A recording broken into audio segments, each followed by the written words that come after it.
know it's been a minute since I made a tea update video, but hey, it's 2 years. I can't just not say something about it, you know? Wow, what's up, rebels? My name is Leo, and I am one half of Leo and Willie. We are engaged, we are queer. Slay! And today, I am here to celebrate officially being 2 years on tea!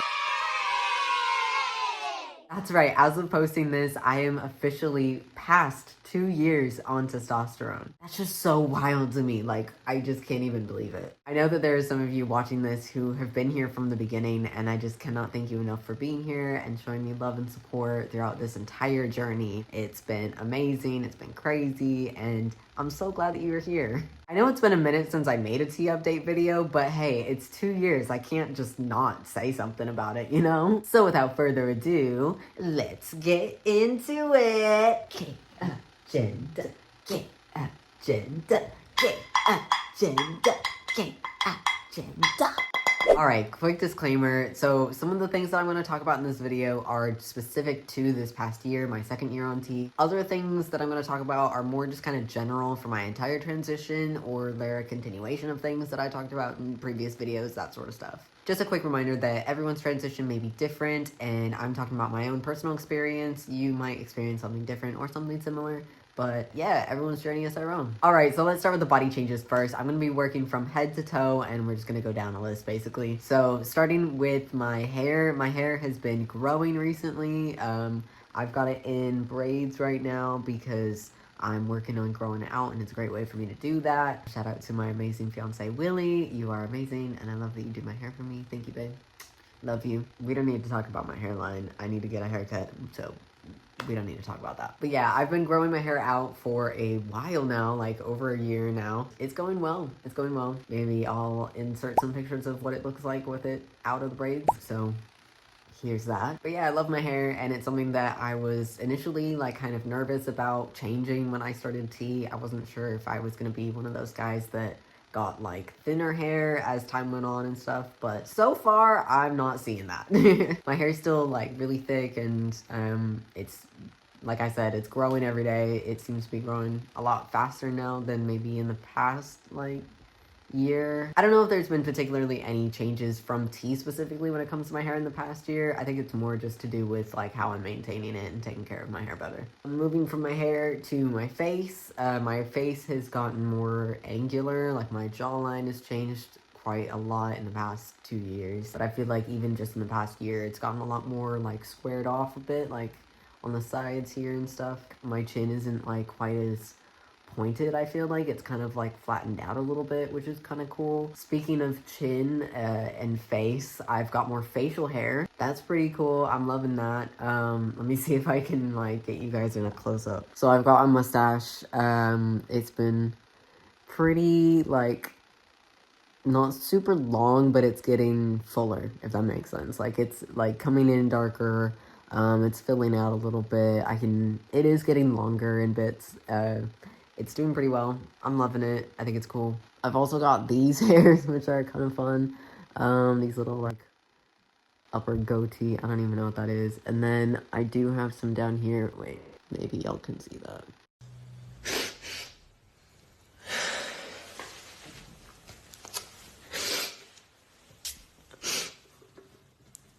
Anyway. I do have some chin hairs, I promise. I've got them.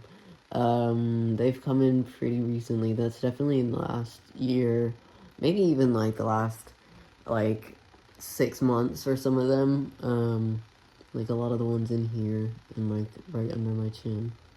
Those have been coming in recently, which are pretty dope. Look at me. You embarrass me. You embarrass yourself.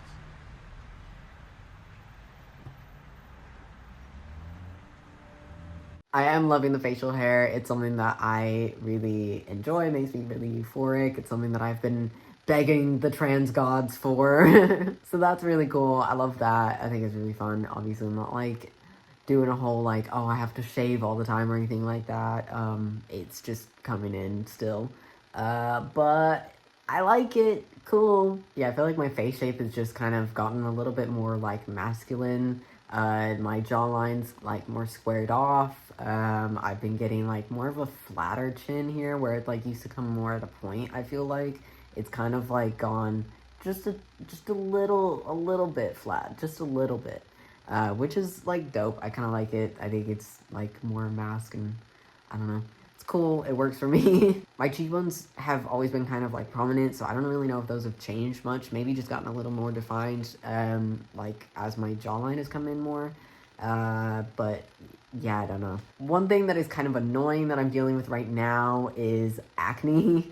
I've been getting such a greasy face a lot of the time, and like I'm breaking out a lot. Like you can see some of them here and here and here and there. It's kind of annoying, but it is what it is at the end of the day. Speaking of hair, my body hair has changed quite a bit over the past 2 years. Like my armpit hair is fuller, my leg hair is fuller, my arm hair is also like darker and longer. That's kind of happened like everywhere. Happy trails longer, all that kind of stuff. So that's cool. There has been a lot of fat redistribution over the past 2 years, but also like specifically within the past year, I feel like there's still been a lot going on in terms of like muscle development and fat redistribution, all that kind of stuff. My chest has gotten flatter. Obviously, I'm like wearing a binder right now, so this isn't necessarily like exactly what I look like with that one on, but my chest has gotten a lot more flat than it used to be, where like I can go out without having a binder on and not really care much about it. I didn't really have a huge chest to begin with, so I feel like being on T has allowed my body to like really get rid of a lot of that on my chest, which is amazing. I do still want to get top surgery at some point. That's not something that I've had done, but it's something that I want to get done in the future. Not sure exactly when that's going to be. Hopefully next year, but nothing's set in stone yet, so we'll see what happens. As well as fat redistributing to different areas of my body, I've also seen a change in how I gain weight on my body. So where I used to gain weight in like my thighs, I now gain it in my stomach. It's something that I particularly appreciate because it's just more of like a masculine body type, I feel like, and it kind of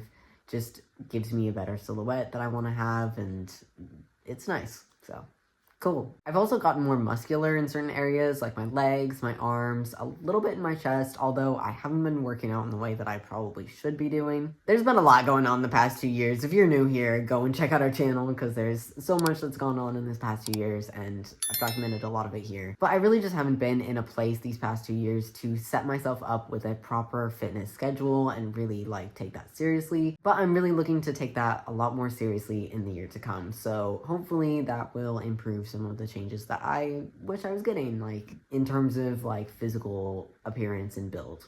I'm not really going to get into the details about this one for obvious reasons, but bottom growth has been continuing to happen. It's been great. I don't have any complaints or any issues with that. Yeah, it's cool. Also, no more Shark Week, hey! In my second year, I did experience some times when I was having like spotting and things like that, where Shark Week was like coming back and stuff like that, and it kind of freaked me out. But if I'm being honest, in my second year particularly, I did experience a couple of times where I was just having issues with accessing my tea regularly and keeping on a steady dosage. So I think that is the main reason why that sort of happened, was it was around the time when I wasn't getting my full dose at the right times and all that sort of stuff. And that is a good reminder to make sure that you are consistent with your medication as much as you are able to. I know sometimes it is rough out there, but it's always good to keep that tea consistent, and if there are changes that need to happen, it's always good to talk to your provider about them beforehand if possible. All right, moving on to voice changes. I know that's part of body changes, but I feel like it's its own thing, so we'll talk about that separately. My voice has definitely been dropping more, even just in the second year compared to my first year. I don't experience voice breaks nearly as often as I used to, like in my first year on T, but there are some times when I do notice that my voice cracks and things like that. And usually, I'll be honest, it's around the times when I have my shot or when I'm just about to have my shot. There are still times when I like come down and say good morning to Willie, and she's like, "Whoa, your voice is deeper than it was yesterday." And I'm like, "Whoa, really?" And I do notice it. So yeah, it's kind of crazy that like 2 years on, it's still dropping, but yeah, it's cool. It still kind of fluctuates sometimes. Like today it actually feels deeper than it did like last week, so that's kind of crazy. But I'm gonna put a voice check in here as well so we can see how it's changed. Hi, my name is Leo, and this is my voice 3 days on T. My name is Leo, and this is my voice 1 week on T, 2 weeks on T, 1 month on T. Hi, my name is Leo, and this is my voice 2 months on T. Hi, my name is Leo, and this is my voice 3 months on T. Hi, my name is Leo, and this is my voice 4 months on T. Hi, my name is Leo, and this is my voice 6 months on T. Hi, my name is Leo, and this is my voice 7 months on T. Hi, my name is Leo, and this is my voice 8 months on T. Hi, my name is Leo, and this is my voice 9 months on T. Hi, my name is Leo, and this is my voice 10 months on T. My name is Leo, and this is my voice 1 year on T. Hi, my name is Leo, and this is my voice 2 years on T. So yeah, that's cool.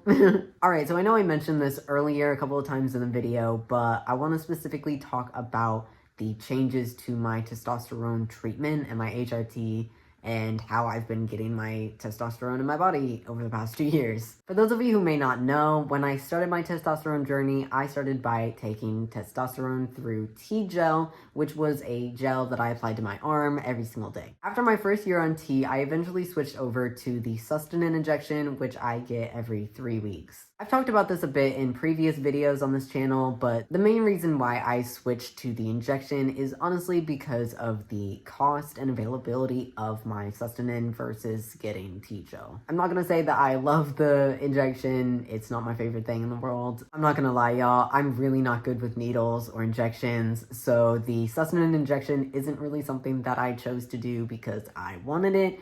It's more because I needed to switch. It's just the better financial option for me. It's just what works for our current situation. But I have a wonderful partner, Willie, who is amazing, and she helps me so that I can do my injections at home. I definitely miss being able to just rub a clear gel on my arm and just be like, oh my gosh, it's cold. Would definitely prefer that, but it is what it is. Hey, at the end of the day, I'm still getting my testosterone, so that's what matters, really. So, am I passing? Now, I am a trans person who lived in Texas for a year, so I really put this question to the test at times, and I'll be honest, the answer wasn't always yes. Now, in saying that, a lot of people do gender me correctly, a lot of people do refer to me with like he, him pronouns, or just in masculine ways of referring to people, but there are times when I get someone who's a little bit confused. It doesn't really bother me much when it comes to someone like not really knowing for sure how to refer to me. It's not something that I'm like, ooh, yay, but it's not like a downer at the end of the day if someone's just being like a little bit unsure. Now, of course, if someone's just being rude or just like really taking things too far, then that can be uncomfortable. Thankfully, though, that is not something that I deal with, and especially since leaving Texas, it's not something that I deal with at all. I will say that definitely environment can change a lot when it comes to whether or not someone is passing. I'm not a big believer in the notion that you need to be passing. I think it's just something that can be comforting for people. It's not always something that every trans person feels that they need to have, or something that they're particularly aiming towards, but it is something that can feel really affirming. So I do enjoy passing when I do, but I'm just not going to sit here and say that I pass 100% of the time at all times. It's more like 99% of the time, or 95 if I'm online, because I am also like open about being trans, and that's not something that bothers me. So, yeah, it is what it is. Do I still get gender dysphoria? The short answer is yes, but the long answer is it's complicated. There is a lot of dysphoria that I don't have anymore because of testosterone and my transition and how that's changed who I am and how I see myself and how the world sees me and all that good stuff. It's not like the dysphoria has completely gone away. Like I said earlier in this video, I do want to get top surgery at some point, so that is something that I would be doing to alleviate some dysphoria that I have that testosterone hasn't taken away from me. But there are a lot of changes that I have had that have made a lot of my dysphoria go away. So It's a give and take, but it's definitely on the right path of me not really having as much gender dysphoria. But typically on a day-to-day basis, I don't really have a lot of like gender dysphoria. It doesn't really bother me anymore in that particular like really heavy and really present way. It's more passive dysphoria, or like in certain situations it might get more heightened, but yeah, it's a lot better than it was in my first year, and definitely better than it was before I started with T in general. So I'm a lot more confident. I recognize myself a lot more as who I am and how I see myself, how the world sees me. It aligns a lot better than it used to. I also feel more comfortable with making friends, particularly making guy friends, whether that's trans guys or cis guys. Like, that really doesn't matter, but it's okay. If you hear any noises in the background, Willie is cooking dinner. So if you hear a boop boop, it's our air fryer. But yeah, I feel a lot more confident and a lot more comfortable when it comes to socializing, particularly when it comes to like interacting with other guys. I feel a lot more like chill. I feel a lot more like I'm just kind of accepted, and that feels really cool. So that's always good. So yeah, that's been me 2 years on T. It's been crazy. It's been a lot of up and downs, but it's been amazing, and I'm so thankful that I can share it with you guys. If you made it this far, thank you so much for being here, and thank you for watching. We have a Discord server that you can join if you're interested in being a part of the Rebel Army. You can also subscribe and hit that bell so that you don't miss out on anything else from us, and I'll see you in the next one. Bye! Bye!